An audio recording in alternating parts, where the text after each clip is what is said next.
پای کې یو خبره چې کوم دا نو صدق الحدیث واداء الامانه والوفاء بالعهود. ابن قیم رحم الله وایي چې رښتیا خبرې کول، دروغ نه ویل.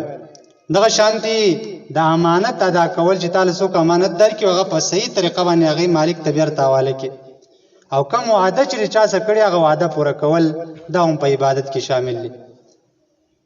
او څوک چې دروغ وایي، څوک چې وعده نه پوره کوي، امانتونه خپل مالکان ته نه حواله کوي، رسول الله صلی الله علیه وسلم دغه کس ته منافق ویل.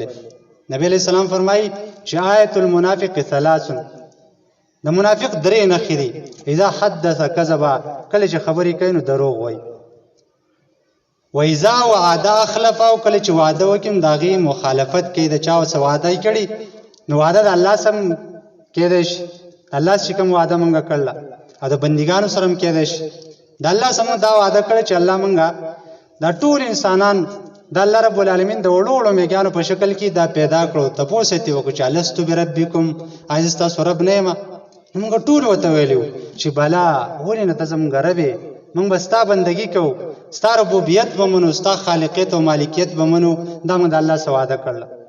اوس که موږ د الله د بندګي نه کوو، دا د الله رب العالمین سره موږ د وعدې مخالفت کوو.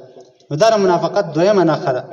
دغه شان د انسانانو سره موږ وعده وکړه، د مسلمانانو سره موږ وعده وکړه، چا سره وعده وکړه چې مثلا سبا په دې ټیم به زه راځم او دا کار به کوو، او سبا چې کوم زما هېڅ پته نه لګو، نه څه پروا کومه چې وعده مې کړله دا پوره کول غواړي.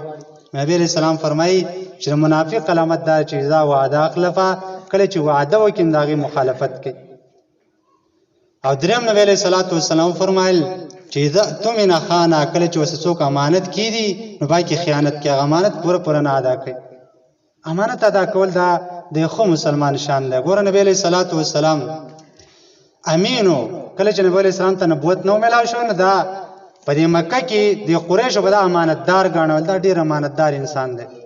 او رسول الله صلی الله علیه وسلم سره د مکې د خلکو اگر چې دشمنی به وسه کوله چې کله پیغمبر شو، خو دې امانتونه به وسه بیا هم پراته. او تر دې پورې چې په کومه شپه باندې نبی علیہ الصلوۃ والسلام یو شپه الله ته حکم وکړ مدینې ته لاړ شه، هجرت وکړه. په دغه شپه باندې د مشرکانو سرداران او څو کسان مشران راټول شو، نوجوانان راټول شو دي، وینن موږ دا پیغمبر قتلو. ګور چاپېره د کور نه ګهرا چوله. خو نبی علیہ الصلوۃ والسلام چې کله وزیر کور نه الله دې په حفاظت کې وباسي، شګې راوالي او شاهت الوجوه په هغه باندې وروي چې د هغې سترګې ړندې شوې.